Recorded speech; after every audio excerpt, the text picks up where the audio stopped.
जय मसीह की। प्रभु का प्रियो, हम धन्यवाद करें एक और सुंदर अवसर के लिए। प्रभु ने हमें अपनी उपस्थिति में आने का अनुग्रह दिया, एक नए दिन का अनुग्रह दिया। और प्रभु का अनुग्रह है और उसकी सामर्थ, उसका प्रेम और शांति भरपूरी के साथ हम सबके साथ है। आज का हमारा मनन भजन 137 से है और सच में एक बड़े, ये भी एक दिल से भरे हुए धन्यवाद का भजन है। और उससे बढ़कर एक कह सकते एक दुख से भरा हुआ एक भजन है, जो उनसे उनको गुलामी करवाने वालों के, उनके साथ, प्रभु के लोगों के साथ व्यवहार को जो दिखाता है। आइए हम प्रभु के वचन को पहले पढ़ें। बेबीलोन की नहरों के किनारे हम लोग बैठ गए और सियोन को स्मरण करके रो पड़े। उस उसके बीच के मजनू वृक्षों पर हम अपनी वीणाओं को टांग दिया, हमने अपनी वीणाओं को टांग दिया, क्योंकि जो हमको बंदी बनाकर ले गए थे उन्होंने वहां हमसे गीत गवाना चाहा। और हमारे रुलाने वालों ने हमसे आनंद चाहकर कहा, सियोन के गीतों में से हमारे लिए कोई गीत गाओ। हम यहोवा के गीत को पराए देश में कैसे गाएं। यरूशलेम, यदि मैं तुझे भूल जाऊं तो मेरा दाहिना हाथ सूख जाए। यदि मैं तुझे स्मरण न रखूं, यदि मैं यरूशलेम को अपने सब आनंद से श्रेष्ठ न जानूं, तो मेरी जीभ तालू से चिपट जाए। हे यहोवा, यरूशलेम के दिन को एदोमियों के विरुद्ध स्मरण कर, कि वे कैसे कहते थे, ढाओ, उसको नींव से ढा दो। हे बेबीलोन, तू जो उजाड़ने वाली है, क्या ही धन्य वह होगा जो तुझसे ऐसा ही बर्ताव करेगा जैसा तूने हमसे किया है। क्या ही धन्य वह होगा जो तेरे बच्चों को पकड़कर चट्टान पर पटक देगा। ये भजन इज़राइल के उन निर्वासितों के द्वारा गाया गया है, लिखा गया है। और क्योंकि यहाँ पर लिखने वाले का नाम भी नहीं है, लेकिन एक ऐसा लगता है कि ये पूरे समाज की वेदना है, पूरे बंधुआई में ले जाए गए सारे लोगों के दिल की एक दुख की एक कहानी है, जो सबको एक जैसी लगती है। और बंदी तो बनाया ही, उनके देश को उजाड़ा ही, यरूशलेम को, खासकर जो उनके माथे का ताज कहलाता है, सिरमौर है सारे नगरों में, उस नगर को भी बंधुआई में ले जाने वालों अर्थात बाबुल के अधिकारियों ने या राजा ने उसे नष्ट किया। और ये एक बड़ी, एक दुख का, एक वेदना का अनुभव इन सब के मन में बना हुआ है। और क्या होता है कि वहां जाकर अपनी वीणा तो साथ ले गए हैं, इज़राइल के भजनों को गाने के लिए, जो आराधना करते थे, स्तुति करते थे, वो करते होंगे वहां पर। और सिय्योन को स्मरण भी करते थे, अर्थात यरूशलेम को याद भी करते हैं, परमेश्वर की स्तुति भी करते हैं। और क्या हुआ कि जो इन्हें बंदी बनाकर ले गए थे, उन्होंने उनसे कहा कि हमने सुना है कि सिय्योन के गीत बड़े अच्छे गीत होते हैं, बड़े सुंदर गीत हैं, कुछ हमको भी सिय्योन के गीतों में से सुनाओ। तो इनको एक तरह से ये बड़ा अपमान लगा कि हम परमेश्वर का गीत पराए देश में कैसे गाएं। माने कि लोग क्यों सुनना चाहते हैं हमसे, हमारे हमारे प्रभु के गीत वे क्यों सुनना चाहते हैं? कोई भक्ति तो करना नहीं चाहते, कोई आराधना तो करना नहीं चाहते। वे तो केवल ये तारीफ सुनकर, ये सिय्योन के गीत बड़े अच्छे गीत होते हैं, केवल मनोरंजन करने के लिए या हमारी परीक्षा लेने के लिए या देखने के लिए कि वास्तव में ये कोई भक्ति का उनका ऑफर तो है नहीं। इस कारण से इन लोगों को लगा ये तो एक तरह से परमेश्वर के साथ विश्वासघात होगा। तो मैं ऐसा कैसे कर सकता हूं? मैं क्यों कर गा सकता हूं परमेश्वर के गीत परदेश में, और वो भी उनके लिए और उनके सामने, जिन्होंने हमें बंदी बनाया है, जिन्होंने हमारे नगर को लूट लिया है, तबाह कर दिया है, और ऊपर से वो हमसे हमारे सिय्योन के गीत सुनना चाहते हैं। शायद वो अपना मनोरंजन करना चाहते हैं। तो ये हमारे परमेश्वर के साथ उनका सोचना था कि एक विश्वासघात जैसा होगा। मेरी जीभ तालू से चिपट जाए, मेरा हाथ सूख जाए अगर मैं ऐसा करूं, तो उनको के लिए हम कैसे गा सकते हैं? ये यरूशलेम, ये यहोवा, यरूशलेम के दिनों को एदोमियों के विरुद्ध स्मरण कर। एदोम ने भी कम उनके साथ व्यवहार, अच्छा व्यवहार नहीं किया था। उन्होंने भी उनके साथ बहुत बुरा अनुभव दिया था कि उन्होंने तो जब ये लूटने के लिए आए और जब लोग छिपने लगे, उन्होंने उनको और सामने कर दिया।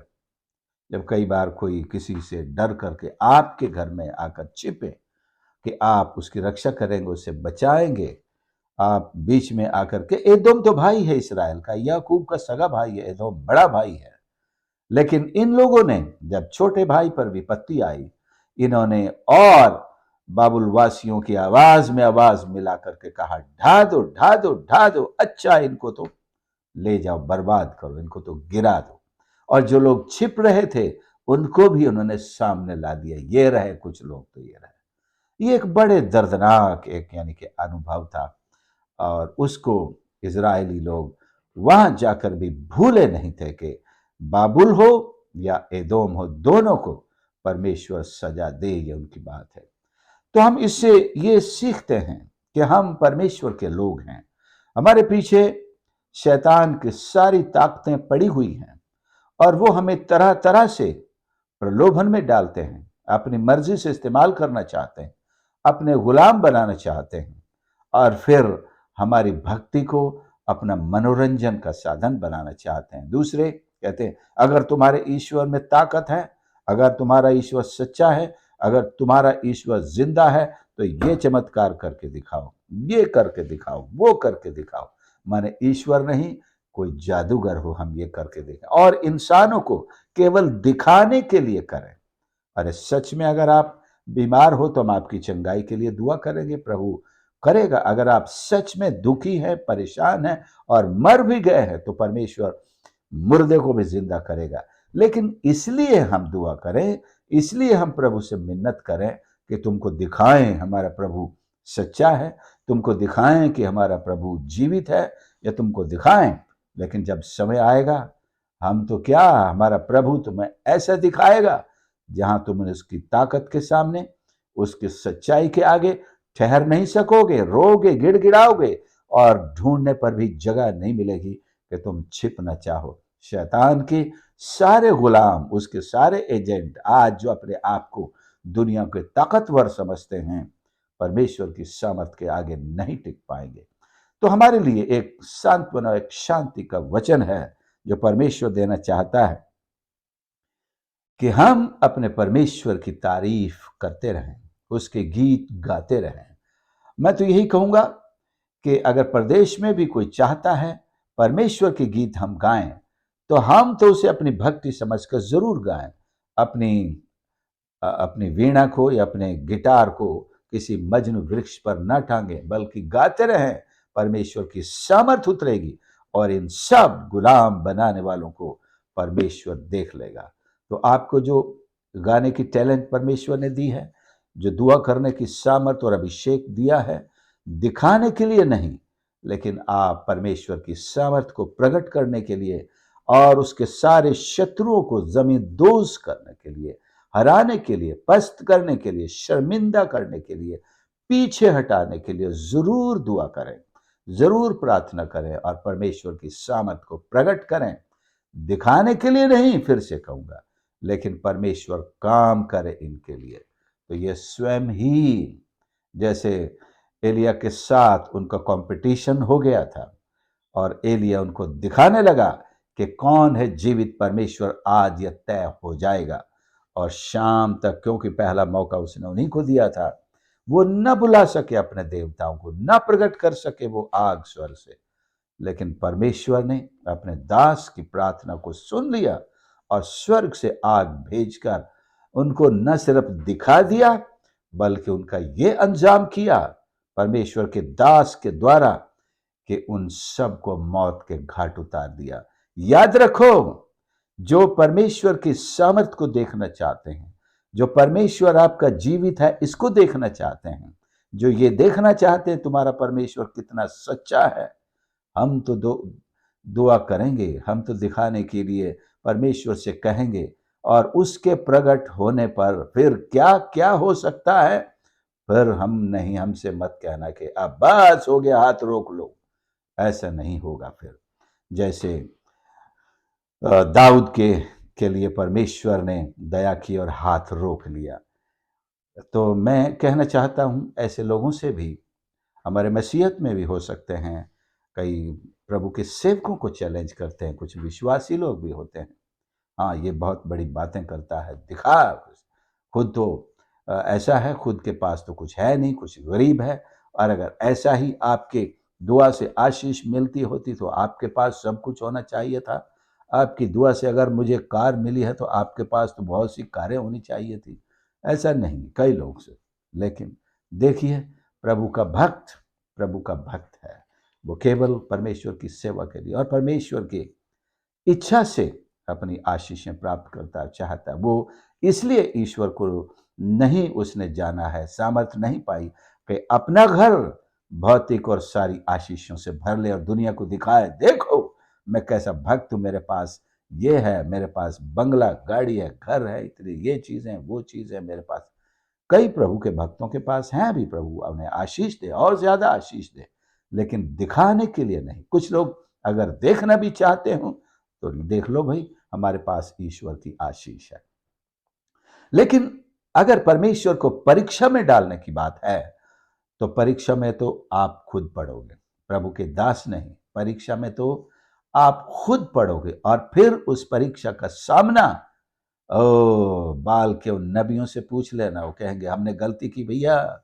बिल्कुल प्रभु के किसी दास को चैलेंज मत करना, किसी को मत कहना कि हमको जीवित परमेश्वर दिखाओ, बहुत महंगा पड़ेगा, क्योंकि उसके बाद हम जीवित नहीं रहेंगे। जीवित परमेश्वर जब अपने आप को जीवित दिखाएगा, कोई शत्रु जीवित नहीं रहेगा। अगर तौबा करने के लिए है, गुनाहों से छूटने के लिए है, प्रभु के साथ चलने के लिए है, प्रभु की सेवा करने के लिए है, प्रभु की महिमा करने के लिए है, तो आप कहें, प्रभु अपनी सामर्थ प्रकट करेगा और ये बताएगा वो कितना सच्चा परमेश्वर है। लेकिन प्रभु की परीक्षा लेने के लिए कभी किसी न प्रभु से कहना, न प्रभु के किसी दास से कहना। मूसा को भी चुनौतियां अनेक बार मिली और उसने परमेश्वर कौन है, उसकी क्या सामर्थ है, उसने दिखाया शत्रुओं को, लेकिन कोई शत्रु टिक नहीं पाया उसके सामने, कोई नहीं टिक पाया फिर। और यही गलती शद्रक मेशक अबेदनगो और दानियल के सामने भी लोगों ने की। उनके परमेश्वर को उन्होंने बहुत कम आंका। क्या मजाल है इसकी, क्या कर सकता है हमारे राजा के सामने, क्या है इनका देवता। लेकिन उसने बता दिया। वो तो अच्छा हुआ राजा ने उसके दर्शन करते ही नम्र हो गया, दीन हो गया, कहने लगा शद्रक मेशक अबेदनगो का परमेश्वर ही स्वर्ग का परमेश्वर है, दानियल का परमेश्वर। सो प्रियो, हम प्रभु की सामर्थ के लिए, उसके प्रकट होने के लिए कभी पीछे न हटें। अपनी भक्ति को, अपनी आराधना को किसी मजनू के वृक्ष पर हम नहीं टांगेंगे। हम प्रभु की भक्ति करते रहेंगे। हमें गुलाम बनाने वाले, हमसे बेगार लेने वाले कोई भी क्यों ना हो, या इस दुनिया के अपने आप को देश के मालिक समझने वाले कह के ये तो हमारा देश है, तुम हमारे लिए ये करके दिखाओ, वो करके दिखाओ। हम अपने परमेश्वर से जुड़े रहें, प्रार्थना करते रहें, परमेश्वर ताकि उन्हें अपनी समर्थ दिखाए, सबक सिखाए और परमेश्वर के राज्य का प्रसार और अधिक होने पाए। परमेश्वर का धन्यवाद हो। सियोन के गीत बड़ी ताकतवर गीत हैं। सियोन के गीत परमेश्वर की स्तुति के गीत हैं। सियोन के गीत परमेश्वर की सामर्थ्य से भरे हुए गीत हैं। जब परमेश्वर के गीत गाए जाते हैं, जब सियोन के गीत गाए जाते हैं, परमेश्वर अपनी स्तुति का सिंहासन वहां विराजमान करता है। ये भी पता होना चाहिए था उनको, भूल गए शायद। परमेश्वर की स्तुति का सिंहासन विराजमान होता, परमेश्वर विराजमान होता और इन गीत सुनने वालों को सबक सिखा देता वहीं के वहीं। लेकिन खैर, आज हमारे लिए भी एक संदेश है, हम सियोन के गीत गाते रहें, गाते रहें। हमारी जीभ से, हमारे मुंह और गले से, जैसे उसने जैसे कसम खाई, मेरा जीभ चिपट जाए, मैं तुझे स्मरण न रखूं तो यरूशलेम का सब आनंद से श्रेष्ठ न जानूं तो मेरी जीभ चिपट जाए, यदि मैं तुझे भूल जाऊं मेरा दाहिना हाथ सूख जाए। ऐसी कसम खाने की आवश्यकता नहीं है। हम परमेश्वर को कभी भूल नहीं सकते, उसकी स्तुति के गीत हम कभी बंद नहीं कर सकते। दाऊद राजा कहता ही है, तेरी स्तुति निरंतर मेरे मुख से होती रहेगी। चाहे मैं शेरों की मांद में हूँ, चाहे मैं लाल सागर के सामने हूँ, चाहे मैं आग की भट्ठी में हूँ, या मैं बाबुल की गुलामी में हूँ, या मैं पतमोस के टापू पर अकेला निर्जल और निर्जन बैठा हुआ छोड़ दिया गया वहां पर, परमेश्वर की स्तुति अगर मैं करूंगा, मेरे लिए स्वर्ग खुल जाएंगे, मेरे लिए परमेश्वर मेरे पास आएगा और दुनिया इस बात को देख लेगी, जान लेगी कि ये तो सच्चे ईश्वर का भक्त है, ये अपने परमेश्वर का बहुत प्यारा संत है। इससे छेड़खानी करना, इसको छेड़ना, इसको नुकसान पहुंचाना, ये ठीक बात नहीं है। शत्रु भी जान लेंगे, समझ लेंगे। प्रभु हमारी मदद करे इस भजन को समझने और इसकी सच्चाई को अपने जीवन में जीने के लिए, और परमेश्वर की कृपा हम सब पर बनी रहे।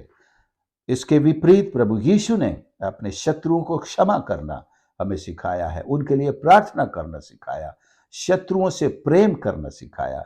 ये यहाँ पर तो इन भक्तों ने शत्रुओं के लिए विनाश प्रभु से चाहा, उनका सत्यानाश चाहा, लेकिन प्रभु यीशु की शिक्षा हमें सिखाती है कि हम अपने शत्रु के लिए प्रार्थना करें, शत्रु से प्रेम करें, शत्रुओं के लिए प्रार्थना करें और उनका भला चाहें, और फिर परमेश्वर हमारी ओर से काम करने के लिए तैयार खड़ा है। हम अपने भक्ति के जीवन से, अपने व्यवहार से, मसीही गवाही से लोगों को, चाहे वे हमारे शत्रु हों, वे हमारे परमेश्वर के शत्रु हैं, हम उनके लिए प्रार्थना करें कि वे तौबा करें, कि वे परमेश्वर को जान सकें और परमेश्वर की सामर्थ को मानने लगे। आइए हम प्रार्थना करते हैं। प्यारे प्रभु, मेरे परमेश्वर, मैं धन्यवाद करता हूँ आपके इस पवित्र वचन के लिए, जो हमें शिक्षा देता है परमेश्वर कि हम हर जगह, हर समय, हर हाल में आपकी स्तुति के गीत गाते रहें, आपकी सामर्थ का वर्णन करते रहें, और प्रभु आपके गीतों को कभी ना भूलें, कभी ना छोड़ें। हर परिस्थिति में हम आपकी महिमा करते रहें। आपने हमें सिखाया है परमेश्वर कि हम अपने शत्रुओं को क्षमा करें, शत्रुओं के लिए प्रार्थना करें और शत्रुओं से भी प्रेम करें परमेश्वर। और खुदावंद, इसमें आपकी महिमा होती है, आपकी स्तुति होती है। हमारी सहायता कर कि हम हर परिस्थिति में आपकी शिक्षा में बने रहें, आपके प्रति ईमानदार रहें, और प्रभु जी आपको महिमा देते रहें, आपकी स्तुति करते रहें। हर एक सुनने वाले के लिए, उनके परिवारजनों के लिए मेरी प्रार्थना है परमेश्वर, यदि आज कोई इस तरह के संघर्ष से गुजर रहा है कि अपने शत्रु को कैसे माफ करे, अपने शत्रु के लिए कैसे आशीष की दुआ करे, या अपने शत्रु को कैसे आशीष दे, या कैसे प्रेम का भाव पैदा करे, उनके लिए कठिन है, क्योंकि उन्होंने उनको रुलाया है, सताया है, और परमेश्वर उनको बहुत बड़े बड़े दुख दिए हैं। मेरी प्रार्थना है प्रभु जी, आप अपना प्यार उनके दिलों में डालें और उनके सारे उन दुखों को, दर्दों को, ऐसे अनुभवों को प्रभु उनके हृदयों में बदल डाले, और आपका प्यार उनके जीवन से कार्य करे कि वे सारे शत्रुओं को आशीष देने वाले, उनके लिए प्रार्थना करने वाले और उनसे प्रेम करने वाले बन सकें, जैसा प्रेम आपने हमसे किया, क्योंकि हम भी आपके शत्रु थे और पापी थे, और पाप में विनाश के मार्ग पर ही चले जा रहे थे, परंतु आपने हमको बचाया, हमारी सहायता की, और आज आपकी आशीषों में हम आपके सम्मुख पाए जाते हैं। सबको आशीष का प्रभु जी उनके साथ हो, हर एक कार्य में आज के दिन सहायता कर, अपनी पवित्र आत्मा की अगुवाई के द्वारा हर एक कार्य को सफल कर परमेश्वर। तेरे सेवकों को उनकी सेवकाई में अद्भुत रीति से आशीषित कर, और परमेश्वर ऐसे लोग जो आपके सेवकों के माध्यम से आपको जानना चाहते हैं, आपकी ताकत को देखना चाहते हैं, अपने दासों को इस्तेमाल कर कि वे आपके गवाह बनकर प्रभु जी आपके नाम को उन सब के सम्मुख ऊंचा कर सके, और आपका राज्य उन सब के दिलों में आने पाए प्रभु जी। हालेलुया। धन्यवाद करते हैं और प्रार्थना सुनने के लिए हमारे धन्यवाद देते हैं। प्रार्थना अपने उद्धारकर्ता प्रभु यीशु के नाम से मांगते हैं, आमीन। प्रभु आप सबको आशीष करे, और मुझे खुशी है कि आप लोग प्रतिदिन इन संदेशों को सुन रहे हैं, परिवार को भी सुना रहे हैं और दूसरों के साथ शेयर कर रहे हैं। परमेश्वर की आशीष आपके ऊपर ज़रूर बहुतायत से होती रहे।